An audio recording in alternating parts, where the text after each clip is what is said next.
अस्सलाम वालेकुम दोस्तों, जैसा कि तुम जानते हो मैं थोड़ा अपना भाई तकबीर शेख और जनाब तुम देख रहे हो यूट्यूब चैनल ढोल ड्रामा। आज जनाब मेरे को बहुत ही अच्छे सिंगर जनाब शानी भाई मौजूद हैं और जनाब पंजाबी सुनावट के और ढोल के सिंगर करेगा मैं ढोल जनाब भाई। अगर जनाब भाई अली शान की गाई पंजाबी तुम पसंद आवे जनाब थोड़े यूट्यूब चैनल ढोल ड्रामा लाइक सब्सक्राइब जरूर करना, मेहरबानी शुक्रिया।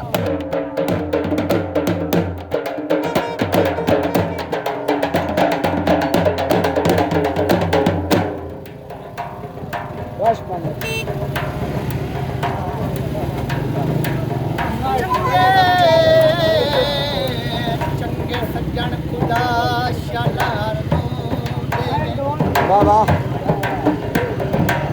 चंगे सज्जन गरीब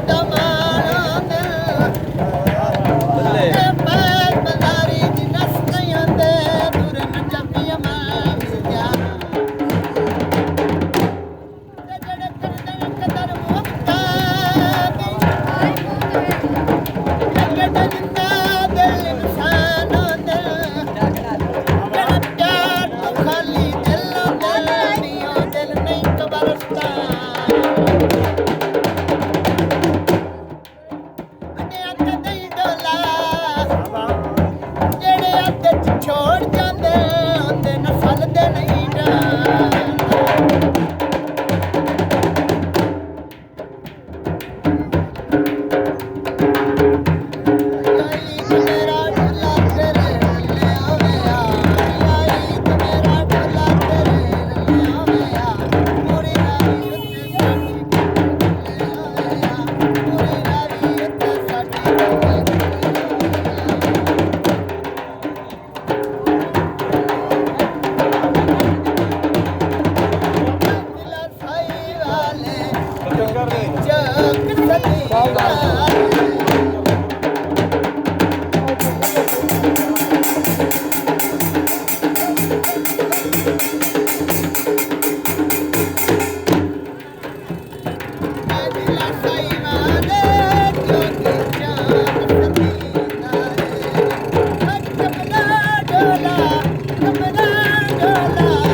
ਆਏ ਸੋਹਣੇ ਸੀਨ ਦੁਕਾਨਾਂ